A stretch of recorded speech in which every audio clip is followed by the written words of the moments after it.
মুহূর্তে বাংলাদেশ জামাতে ইসলামী মনোনীত সংসদ সদস্য পদপ্রার্থী মোহাম্মদ আল হেলাল তালুকদার উনি এসেছেন। এখন উনি ভোট দিবেন।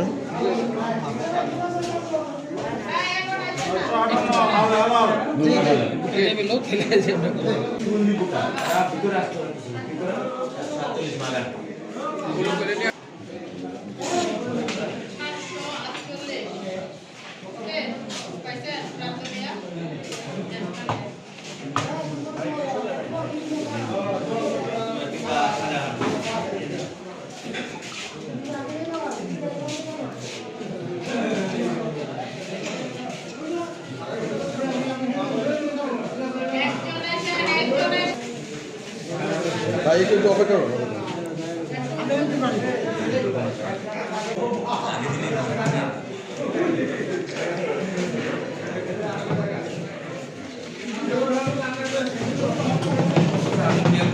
আলহামদুলিল্লাহ, আমি আমার ভোট প্রদান করলাম আমাদের এই মোহনগঞ্জ খালিয়াজুরির মধ্যে।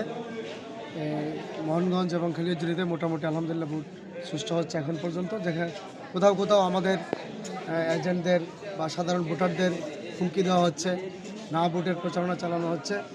তবে মদনের ফতেপুরের বিভিন্ন কেন্দ্রেই আমাদের এজেন্টকে ঢুকতে দেওয়া হয়নি। বিশেষ করে হাসানপুর কেন্দ্রে এজেন্টরা যারা ঢুকেছিল তাদেরকেও আটকে রেখে ধানের শীষের এজেন্টরা এবং অন্যান্য লোকজন এখানে ব্যাপক প্রকাশ্যে জাল ভোট দিচ্ছে। আমরা এই হাসানপুর কেন্দ্রের ভোট আমরা বাতিল দাবি করছি। আমরা প্রশাসনকে আরও তৎপর হওয়ার জন্য বলছি যে এই 17 বছর পরে একটি সুন্দর নির্বাচন, এই নির্বাচনটা যেন প্রশাসনের অবহেলায় এটা যেন প্রশ্নবিদ্ধ না হয়, এটা যেন জনগণের কাছে গ্রহণযোগ্য হয় এবং তাদেরকে এভাবে এখনও ভূমিকা রাখার সুযোগ আছে। তিয়শ্রীর দৌলতপুর কেন্দ্রে মদন ইউনিয়নের মদন উপজেলার তিয়শ্রীর দৌলতপুর কেন্দ্র, সেখানেও এজেন্টদেরকে বের করে দেওয়া হচ্ছে।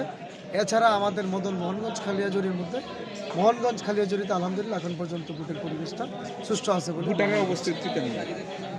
ভোটারের উপস্থিতি আলহামদুলিল্লাহ ভালো, খুবই উৎসাহ উদ্দীপনার সাথে লোকজন ভোট দিচ্ছে।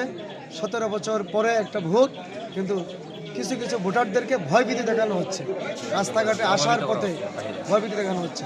আলহামদুলিল্লাহ, যদি ভোটটা সুষ্ঠু সুন্দরভাবে সম্পন্ন হয়, আমরা এই আসনে বিপুল ভোটে আমরা বিজয় অর্জন করব ইনশাআল্লাহ।